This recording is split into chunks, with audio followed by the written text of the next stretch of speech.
আপুনি কেতিয়াবা অনুভৱ কৰিছেনে যে আপোনাৰ ঘৰলৈ বাৰে বাৰে পখিলা আহি আছে? এইটো আপোনাৰ বাবে আচৰিত আৰু ৰহস্যময় অনুভৱ হ'ব পাৰে। আপুনি জানেনে, এই সাধাৰণ ঘটনাটোৰে এটা গভীৰ ৰহস্য থাকিব পাৰে। এই ভিডিঅ'টো আপোনাক এইটো কথা বুজাবৰ বাবে প্ৰস্তুত কৰা হৈছে যে যিবোৰ পখিলা আপোনাৰ ঘৰলৈ বাৰে বাৰে আহে, সেই পখিলাবোৰ আপোনাৰ ঘৰলৈ কিয় আহে? ইয়াৰ আঁৰত কি শক্তি লুকাই আছে? ইয়াৰ দ্বাৰা আপুনি কি সংকেত পাব পাৰে? প্ৰিয় দৰ্শক, আছামিজ এষ্ট্ৰলজীলৈ আপোনাক স্বাগতম জনাইছোঁ। মই এষ্ট্ৰলজাৰ ধীৰাজ শৰ্মা। ভিডিঅ'টো শ্বেয়াৰ কৰি দিব আৰু কমেণ্টত লিখিব থেংক ইউ ইউনিভাৰ্ছ, জয় বজৰংবলী। প্ৰিয় দৰ্শক, যদি আপোনাৰ ব্যক্তিগতভাৱে কিবা সমস্যা হৈ আছে, তেনেহ'লে ভিডিঅ'ৰ স্ক্ৰীণত দিয়া নম্বৰত আমাৰ সৈতে যোগাযোগ কৰিব। আমি আপোনাৰ সমস্যাসমূহ সমাধান কৰিবলৈ চেষ্টা কৰিম। এতিয়া ভিডিঅ'ৰ পৰৱৰ্তী অংশলৈ যাওঁ। ইউনিভাৰ্ছে আমাক বিভিন্ন ধৰণে মেছেজ দিয়ে। কেতিয়াবা এই মেছেজ আমাৰ চিন্তাধাৰা, আমাৰ আত্মা আৰু আমাৰ ওচৰে পাজৰে ঘটা ঘটনাবোৰৰ মাধ্যমেৰে হয়। পখিলাক সাধাৰণতে সুন্দৰতা, শান্তি আৰু বিকাশৰ প্ৰতীক হিচাপে মানা হয়। বাৰে বাৰে আপোনাৰ ঘৰলৈ পখিলা আহি থাকিলে এইটো সংকেত হ'ব পাৰে যে কোনোবা এটা বিশেষ শক্তি আপোনাৰ জীৱনত সক্ৰিয় হৈ আছে। এইটো এটা চিক্ৰেট কথা হয়, যাৰ বিষয়ে বহুত কম সংখ্যক মানুহে জানে। আপুনি গোটেই ভিডিঅ'টো ভালদৰে চাব, তেতিয়া আপুনি জানিব পাৰিব এই পখিলাবোৰ ঘৰলৈ অহাৰ অৰ্থ কি হয়। আপুনি কেতিয়াবা গুৰুত্ব দি চাইছেনে যে যেতিয়া পখিলাবোৰ আপোনাৰ ঘৰলৈ বাৰে বাৰে আহে, তেতিয়া আপোনাৰ মনত এটা বেলেগ ধৰণৰ শান্তি আৰু সুখৰ অনুভৱ হয়। এইটো কেৱল এটা সাধাৰণ ঘটনা নহয়, এইটো সংকেত হ'ব পাৰে যে আপোনাৰ ঘৰত কিবা এটা বিশেষ হৈ আছে। পখিলা কেৱল সুন্দৰতাৰে প্ৰতীক নহয়, বৰং দিব্য শক্তি আৰু সকলোবোৰ সংকেতৰ বাহক হয়। পখিলা ঘৰলৈ আহিলে এইটো বুজিব পাৰি যে আপোনাৰ ঘৰত শান্তি, পজিটিভিটি আৰু ঈশ্বৰৰ কৃপাদৃষ্টি আছে। পখিলাবোৰক সাধাৰণতে প্ৰকৃতিৰ আশীৰ্বাদ হিচাপে মানা হয়। যেতিয়াই আপোনাৰ ঘৰলৈ আহে, তেতিয়া এইটো সংকেত হ'ব পাৰে যে আপোনাৰ ঘৰত দিব্য শক্তিৰ বাস আছে। এই শক্তিয়ে আপোনাৰ জীৱনক সন্তুলিত কৰাৰ ক্ষেত্ৰত, সুখ সমৃদ্ধিবোৰ বৃদ্ধি কৰাৰ ক্ষেত্ৰত আৰু আপোনাৰ পৰিয়ালত প্ৰেম আৰু শান্তি বৃদ্ধি কৰাৰ ক্ষেত্ৰত কাম কৰি আছে। এই ঘটনাটো কেৱল শুভই নহয়, বৰং এইটো আপোনাৰ বাবে এটা মেছেজো হ'ব পাৰে যে আপুনি সঠিক দিশত আগবাঢ়ি গৈ আছে। পখিলা কেৱল এটা কীট-পতংগ নহয়, পখিলাই সৃষ্টিৰ গভীৰ ৰহস্য উজাগৰ কৰে। বহুত সংস্কৃতি আৰু ধৰ্মত পখিলাক শুভ মানা হয়। পখিলা অহাৰ অৰ্থ হ'ল যে আপোনাৰ ঘৰত পজিটিভ এনাৰ্জিৰ প্ৰৱাহ আছে। পখিলা কেৱল সেই স্থানতে আহে য'ত শুভ শক্তি আৰু পজিটিভ এনাৰ্জি থাকে।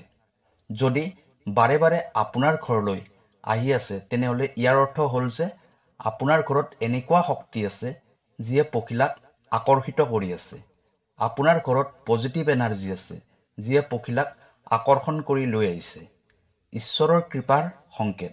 পখিলাই এইটো সংকেত দিয়ে যে ঈশ্বৰৰ আশীৰ্বাদ আপোনাৰ ঘৰত আছে। এইটোৱে আপোনাৰ জীৱনত শুভ তথা কিবা এটা ডাঙৰ হোৱাৰ সংকেত হ'ব পাৰে। পখিলা ঘৰলৈ অহাৰ এইটোও কাৰণ হয় যে আপুনি আপোনাৰ জীৱনৰ আধ্যাত্মিক উদ্দেশ্যৰ একেবাৰে ওচৰত আছে। পখিলা প্ৰেম আৰু শান্তিৰ প্ৰতীকো হয়। পখিলা অহাৰ অৰ্থ হ'ল আপোনাৰ পৰিয়ালৰ সদস্যসকলৰ সম্পৰ্কৰ মাজত শান্তি আৰু প্ৰেম ভৰি আছে। পখিলা কেৱল প্ৰকৃতিৰ এটা অংশ নহয়, পখিলা ব্ৰহ্মাণ্ডৰ সৈতে জড়িত হৈ সংকেতৰ বাহক হয়। যেতিয়া পখিলা আপোনাৰ ঘৰলৈ আহে, তেতিয়া এইটো সংকেত হ'ব পাৰে যে আপোনাৰ ঘৰত দিব্য শক্তি বাস কৰি আছে। এই দিব্য শক্তিয়ে আপোনাৰ জীৱনটোক পজিটিভিটিৰ ফালে লৈ যোৱাৰ ক্ষেত্ৰত কাম কৰি আছে। এইটো উপস্থিতিৰ প্ৰতীক হয়। পখিলাই এইটো প্ৰমাণ কৰে যে আপোনাৰ ঘৰত কিবা এটা অদৃশ্য শক্তি মজুত আছে, যিয়ে আপোনাক ৰক্ষা কৰি আছে আৰু আপোনাক আগুৱাই যাবলৈ প্ৰোৎসাহিত কৰি আছে। কেতিয়াবা কেতিয়াবা পখিলাসকলক পূৰ্বজসকলৰ শক্তিৰ প্ৰতীক হিচাপেও মানা হয়। এইটো মানা হয় যে পখিলাৰ ৰূপত আপোনাৰ পূৰ্বজসকলে আপোনাক আশীৰ্বাদ দিবলৈ আহিছে। সেয়েহে আপুনি কেতিয়াও পখিলাবোৰৰ ক্ষতি নকৰিব। সদায় পখিলাবোৰক এটা পবিত্ৰ শক্তিৰ ৰূপত চাব। পখিলাই এইটোও প্ৰমাণ কৰে যে ব্ৰহ্মাণ্ডই আপোনাৰ বাবে কিবা এটা বিশেষ মেছেজ লৈ আহিছে। এই মেছেজ আত্মবিশ্বাস, প্ৰেম আৰু জীৱনত সফলতা লাভ কৰাৰ বাবে হ'ব পাৰে। পখিলাবোৰৰ বেলেগ বেলেগ ৰঙে মেছেজবোৰক আৰু বিশেষ কৰি তোলে। যিদৰে হালধীয়া পখিলা, এই পখিলাটো সমৃদ্ধি আৰু সুখ আনন্দৰ প্ৰতীক হয়। ইয়াৰ অৰ্থ হ'ল আপোনাৰ জীৱনত আৰ্থিক আৰু ব্যক্তিগত ক্ষেত্ৰত ভাল সময় আহিব ধৰিছে। বগা ৰঙৰ পখিলা, বগা ৰঙৰ পখিলা শান্তি আৰু ঈশ্বৰৰ উপস্থিতিৰ সংকেত হয়। ইয়া আপোনাৰ জীৱনৰ বাবে শান্তি আৰু আধ্যাত্মিক প্ৰগতিৰ প্ৰতীক হয়। নীলা পখিলা, নীলা পখিলাই চমৎকাৰ আৰু নতুন সুযোগৰ সংকেত দিয়ে। ইয়াৰ অৰ্থ হ'ল আপোনাৰ জীৱনত কিবা এটা বিশেষ চমৎকাৰ হ'বলৈ গৈ আছে। ক'লা ৰঙৰ পখিলা, বহুত ক্ষেত্ৰত এই পখিলা ভয় লগা ধৰণৰ হ'ব পাৰে, কিন্তু এই ক'লা পখিলাই পুৰণি সংঘৰ্ষবোৰ শেষ কৰি নতুনৰ আৰম্ভণিৰ সংকেত দিয়ে। এতিয়া কেনেকৈ জানিব যে পখিলাৰ পৰা শুভ সংকেত পোৱা যায়? পখিলা বাৰে বাৰে আপোনাৰ ঘৰলৈ অহাটোৱে প্ৰমাণ কৰে যে আপুনি বহুত বেছি ভাগ্যশালী হয়। এইটো কেৱল প্ৰাকৃতিক ঘটনা নহয়, এইটো এটা সংকেত হয় যে ব্ৰহ্মাণ্ডই আপোনাৰ সৈতে কথা পাতি আছে। আপুনি এটা শান্তিৰ অনুভৱ কৰিব। যেতিয়া পখিলাবোৰ আপোনাৰ ঘৰলৈ আহে, তেতিয়া আপোনাৰ মনত এটা আচৰিত ধৰণৰ শান্তি অনুভৱ হ'ব। এনেকুৱা লাগিব যেন সকলোবোৰ বহুত ভালদৰে হৈ আছে। পজিটিভ এনাৰ্জিৰ পৰিণাম। পখিলাবোৰ ঘৰলৈ আহিলে ঘৰৰ বাতাবৰণ আৰু বেছি পবিত্ৰ হৈ যায়। পজিটিভিটি বৃদ্ধি হয়। যিদৰে ওচৰ পাজৰৰ বায়ুও শুদ্ধ হৈ যায়। যদি আপুনি কিবা এটা সমস্যাৰ মাজেৰে আগবাঢ়ি গৈ আছে, তেতিয়া পখিলা অহাৰ এইটো সংকেত হ'ব পাৰে যে আপোনাৰ সমস্যাবোৰ এতিয়া সমাপ্ত হ'বলৈ গৈ আছে।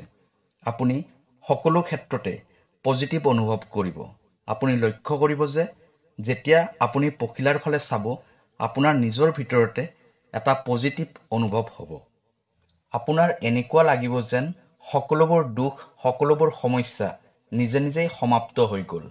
পখিলাবোৰৰ মেছেজ কেনেকৈ স্বীকাৰ কৰি ল'ব? যেতিয়াই পখিলা আপোনাৰ ঘৰলৈ আহিব, তেতিয়া সেইটো শুভ সংকেত হিচাপে মানি ল'ব।